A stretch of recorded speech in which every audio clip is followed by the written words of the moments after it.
Now let's begin with the allegations coming from the junta in the Niger Republic. Joining me is the Special Advisor to the President on Policy Communication, Daniel Bwala. Mr. Bwala, thanks for joining us on the news tonight. What do you consider the implications of these accusations, and what has been Nigeria's response?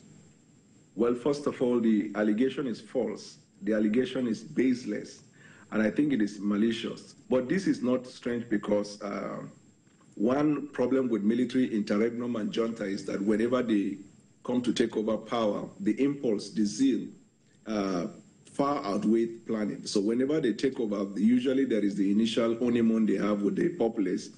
But after a while, when the honeymoon is over, you'll be required to govern. It is at that point most military leadership, they lose sight of exactly what they intend to do. That is exactly what is happening to the leader of Niger. No plan, has terrible economic situation, and so many things are going bad. So he's scapegoating, and he decided to level this baseless allegation. Nigeria is self-sufficient. The Nigerian armed forces have all the capacities to protect and safeguard lives and property and our territorial integrity. Even when we had the deepest Boko Haram war, we never provided our platforms as a foreign base for any foreign armed forces or foreign soldiers. And so he knows for a fact that that is not true. But the bigger part of it is that it seems like he's in cahoot with some politicians in Nigeria, because what he did was deliberate and intended to mislead a population in Nigeria that come from the northern extraction.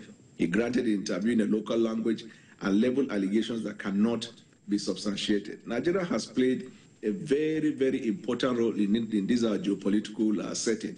Nigeria has been a leader in the West African sub-region. Nigeria has assisted and continues to assist our West African neighbors. So the allegation is quite unfortunate. I hear you, but are there diplomatic alternatives considering that Niger remains a neighbor? Obviously, diplomacy will never, you never say never in diplomacy. And also in diplomacy, you'll be able to tighten your end and express your dealing. Nigeria as a country is not comfortable and happy with that kind of baseless allegation. There are many channels. There are direct channels and indirect channels. And we have our embassies, now our embassy in that country. Again, we have the National Intelligence Agency, we have the National Security Advisor. We have all of these platforms that could have been used.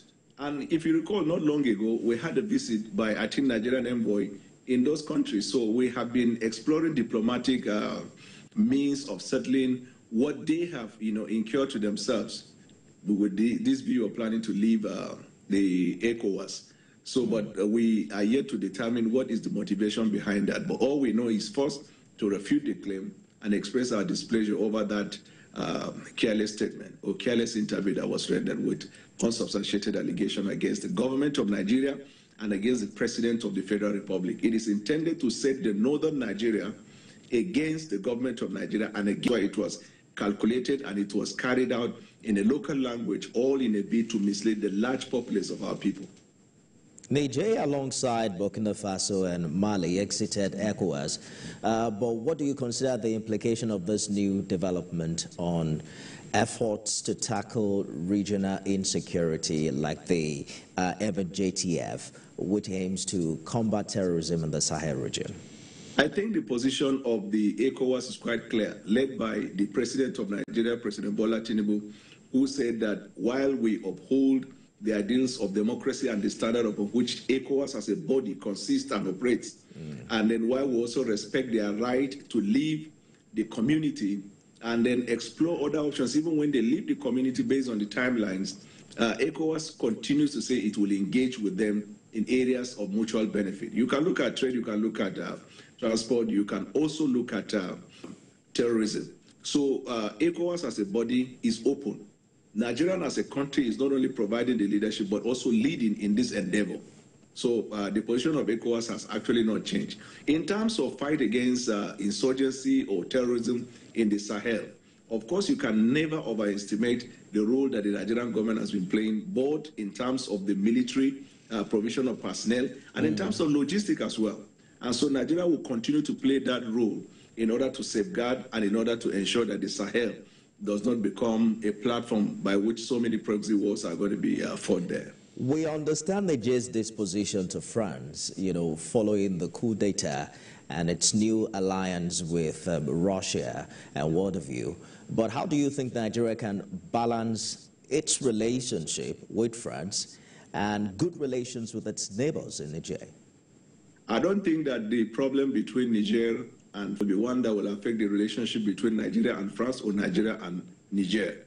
One thing about international diplomacy and national interest is that everybody pursue what they believe to be their national interest and national security. And Nigeria stands to play the mediating role, which is, of course, what the leadership of President Bwala is even providing in ECOWAS. We just had the ECOWAS meeting about a week or 2 weeks ago in Abuja, where some of these positions were laid bare and made clear, not just to the West African countries, but also to the countries that are intending to leave the community. So diplomacy will continue to explore all of these options that are available for the ECOWAS as against these ones that are trying to leave the ECOWAS in a bit to see how they can be convinced to see that they do not have a future. The truth of the matter is that in this present globalization, you cannot exist in isolation. 3 nations cannot form a union that will provide prosperity. So whatever is the impulse behind that decision, the hope of ECOWAS is that understanding the broader picture. There's always a bigger picture. Special Advisor to the President on Policy Communication, Daniel Bwala, thank you for your thought on the news tonight. Thank you. When we return after this break, we'll be talking to the CEO of Beacon Consulting Limited, Kabir Adabo.